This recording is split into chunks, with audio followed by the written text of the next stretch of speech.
Hey guys, it's Jan, your host of Jan's Reviews. Today we are going to be doing our Part 2 review for Game of Thrones Season 2. So, just finished watching 3 episodes of Game of Thrones, the last 3 episodes of Season 2.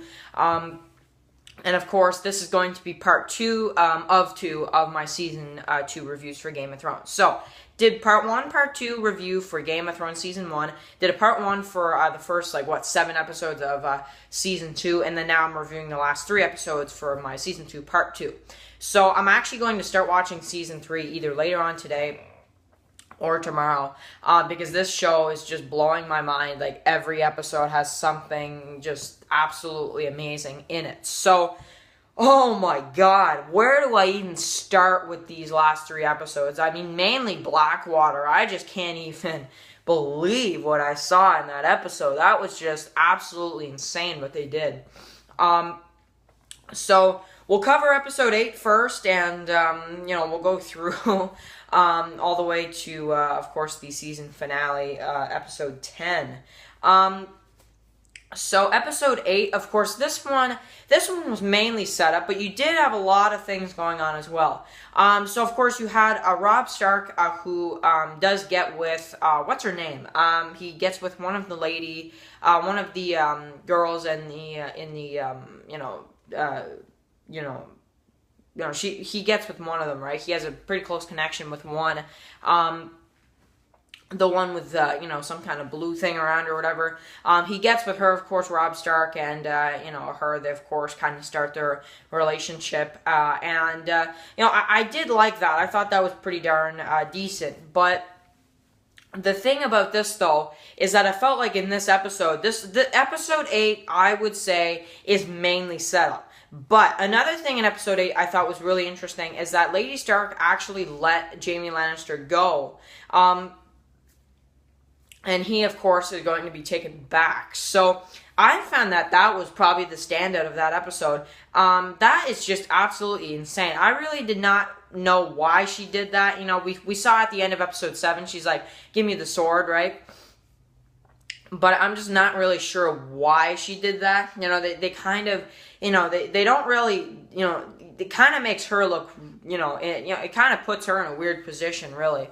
And then, of course, you got the stuff with Jon Snow, the North of the Wall or whatever. Now, I thought this was cool because, of course, he, in, the episode before, I think around that time, got, kind of lured into a trap, and, tons of the people from the North of the Wall surrounding Jon Snow. So I thought that was pretty insane as well. But, just the stuff at the North of the Wall, I thought at the beginning of Season 2 that this stuff was really dull.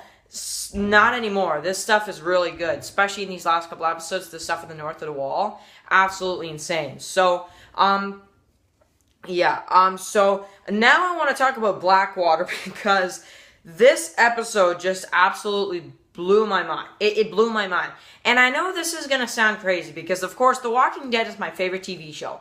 When I was done watching Blackwater, I watched it over because I was so obsessed with that episode. I rewatched it a second time. Seeing that episode twice now, I have to tell you, I think that episode just might be my favorite episode in TV. The Battle of Blackwater absolutely knocked it out of the park. It knocked it out of the park. It just did. When you see this go through and you see what happens, it just, the amount of action, the amount of excitingness when, of course, Stannis comes to King's Landing, and of course you've got I love it, Tyrion, they're the villains, right? But, and a lot of the Lannisters you hate, but, Tyrion, when he's like, let's go out there and fight, I was like, yeah, maybe it's just my enjoyment for Tyrion's character, but I don't know, really crazy. So, of course, in this episode, you do have, of course, they're throwing the, the arrows, they're on fire, and they, set them or whatever. And then, of course, you've got the huge, explosion, and you just see the green, and it's just, it's absolutely crazy. When I saw that, I was like, oh my god. So then, of course, the rest of Stannis' guys, along with Stannis, they go into King's Landing, and they're just trying to fight their way inside the walls. And that's when Tyrion gives the speech, "Let's go," and then they go out there and fight. And of course, you got the mountain in there, and you've got all these other characters, and they're just fighting to the death pretty much. And it's just this huge battle, man. And then of course you've got the stuff with Cersei and her with the kids and everything like that. And pretty much just telling Sansa to drink or whatever. So, yeah. But, I mean, as that stuff was going on, that stuff was all fine and decent. But even that stuff, I mean, for some reason I felt intense at those scenes with Cersei and Sansa too. I don't know why. It's just maybe the feel of the episode. I don't know why. Just the feel of that episode, of course. And, as they're fighting, and it's as if that wasn't crazy enough. Then, of course, you got the Tyrion scene, with the cut right there. And he goes down, and I'm just like, as I'm seeing it, I'm just like, what?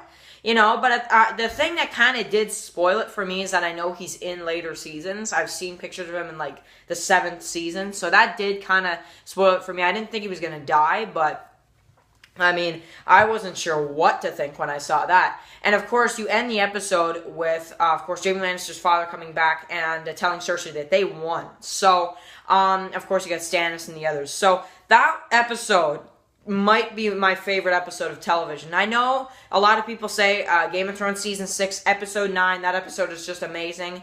Apparently, that the second last episode of Season 6 Game of Thrones, I don't know what to think.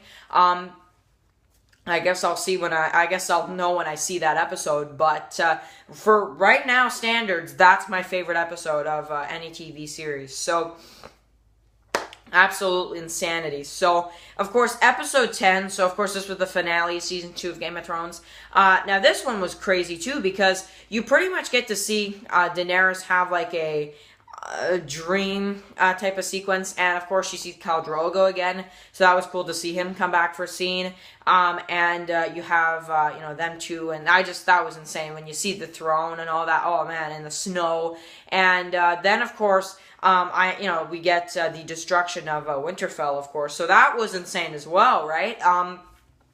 So you see the end of Winterfell, which I definitely would say. Of course, you get the one guy that died as well, that old guy. What the heck was his name? I'm sorry, guys, with the names about this show. I forget so many names in this show.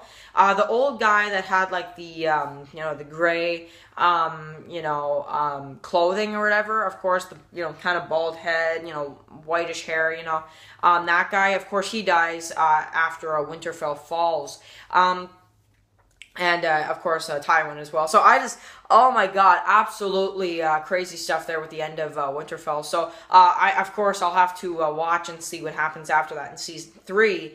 But then I want to get to my favorite part, which is the sequence at the end with the White Walkers. So, of course, Sam is left behind.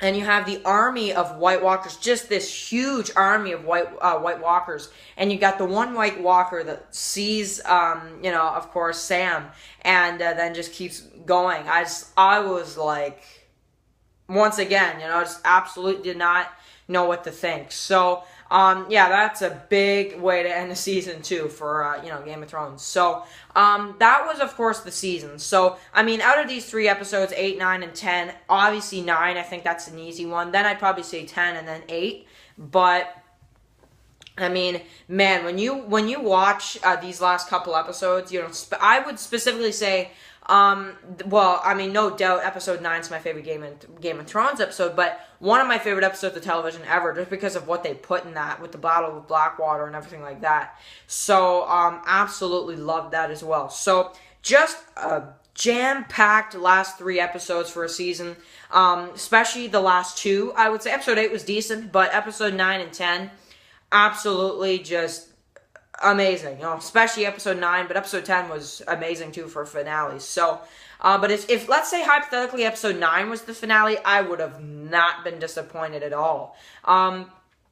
Absolutely loved it. So, I want to hear, of course, I'm, still late watching Game of Thrones. I'm only, going to start watching the third season now. So, again, I'm sorry about that. But, I'm going to keep reviewing this, probably, one or two parts for each season review, and then kind of go through. That's one thing I'll be reviewing this summer as I watch it, because I just can't get enough of this show, man. For first two seasons, what do I think personally? I love this show. I think this show is amazing. In terms of what season is my favorite, one or two, I'd probably go with, honestly, maybe two. Maybe it's just because the Battle of Blackwater and some of those last episodes that I just reviewed here. But, I mean, this season just, when you see, the storylines that happen after Ned Stark, I didn't think, after Ned Stark died, I was like, oh man, what is this show going to be now?